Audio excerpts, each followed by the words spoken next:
Hello, everyone. My name is Sean. I am still the Crypto Smith, the one and only. Thanks for coming back to the channel. I do appreciate it. If you guys wouldn't mind liking and subscribing, or you can subscribe and then like, however you choose to do it, just do it. It really does help the channel, helps me grow, and that's the entire reason I'm here. I am here to bring you stuff like Terareum. As you can see on the screen, Terareum once again. So more great news coming out, and I think it was a bit undersold.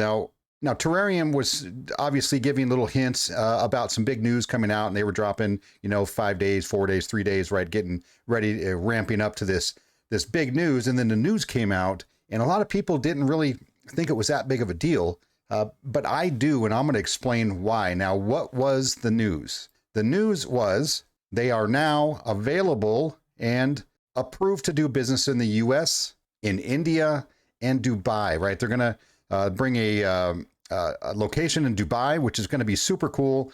India, I know it's over 1 billion people there. So obviously an enormous market. If they can tap into that market, that is huge. And the US obviously it's a pretty big space for crypto investors, despite the SEC. Okay.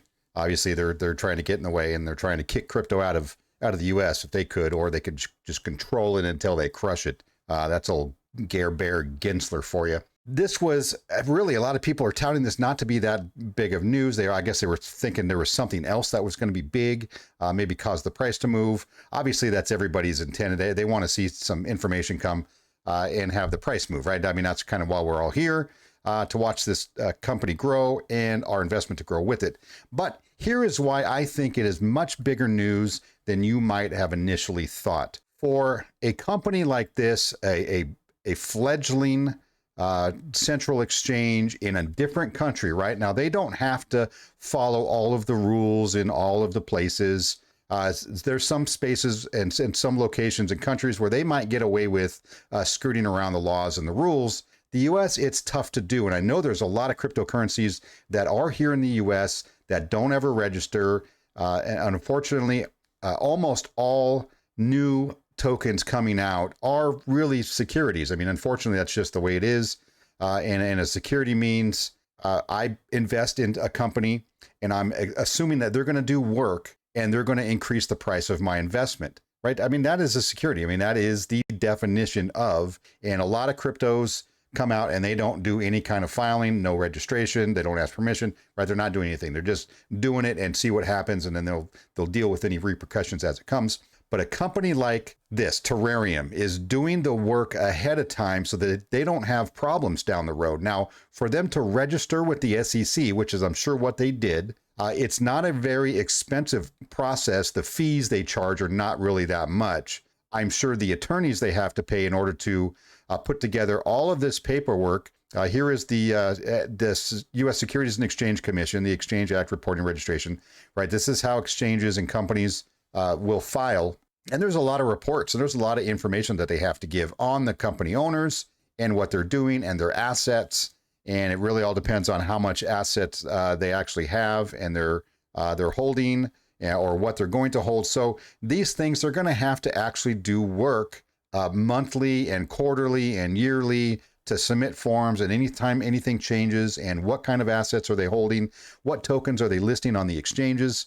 Are they security? Are they listing security tokens? Obviously, that has to be filed. And this is a lot of work that they have to do behind the scenes. And that makes me feel good as an investor, as somebody who owns Terareum tokens. That makes me feel good that they're doing this work. I'm sure whatever agency in India, they have to do the same thing. Dubai, obviously the same process. And wherever they go, if they want to do business there, they're going to have to get registered and or have permission or file, some sort of paperwork.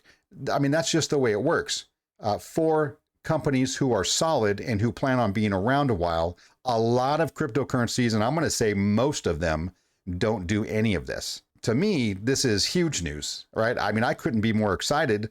The fact that they are taking these steps right now before it's an issue, so they don't have to worry down the road about catching a letter from the SEC or from some other government agency that says, hey, you can't do business here any longer, or you can't do business with US citizens, which would really suck, right? I mean, I don't want that to happen. I'm sure you're holding Terareum tokens. If you're watching this video, you don't want that to happen either.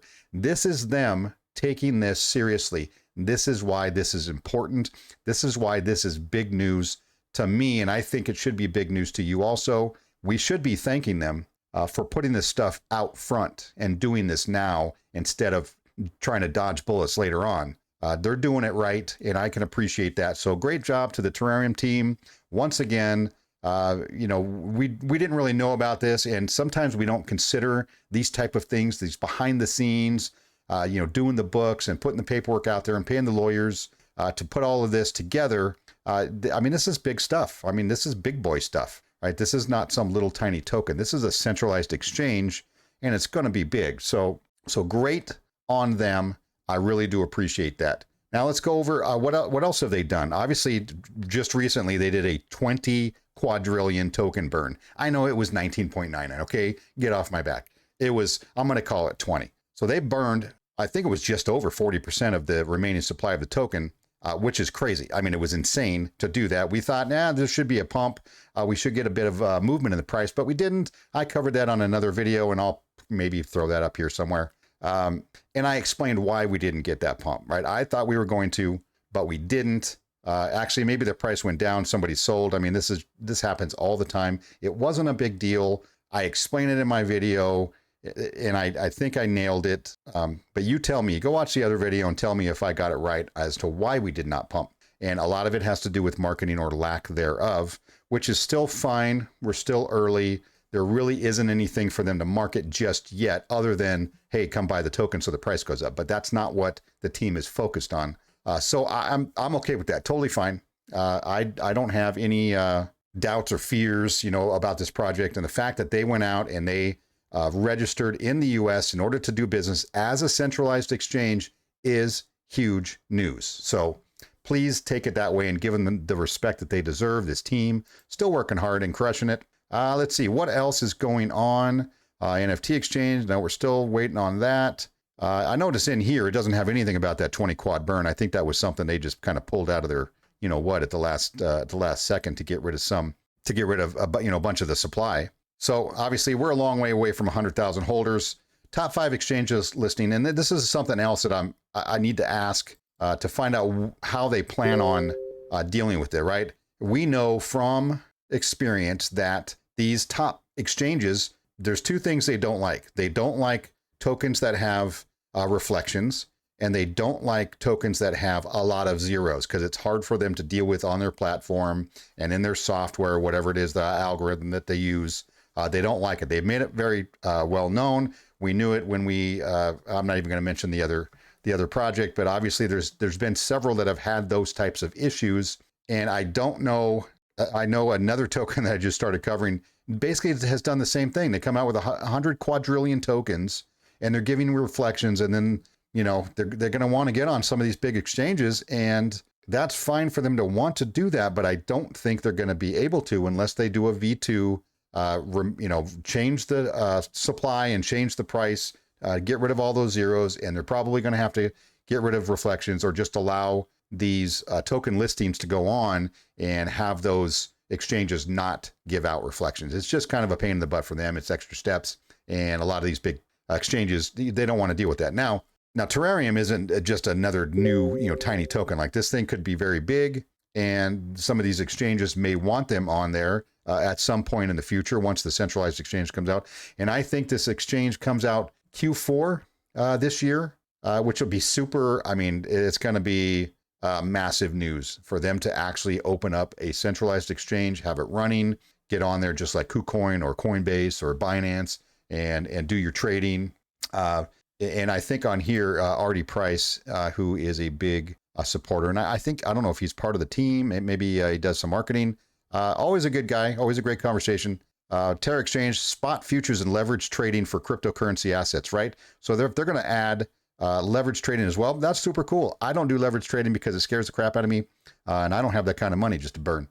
Super fast trade execution and settlement, fast transfer of assets to your personal bank, person-to-person customer service and support, which would be crazy because most large exchanges trying to actually talk to somebody or deal with issues, it's it's not easy. I mean, if you've been out there and you've had problems on some of these big exchanges, it is not easy to get dealt with. It's not easy to talk to anybody, find out what's going on. I'm not saying they're terrible. I'm just saying it's not always the easiest thing to do. This is where we're at. This is why I think this was very big news and not a disappointment at all, in my opinion.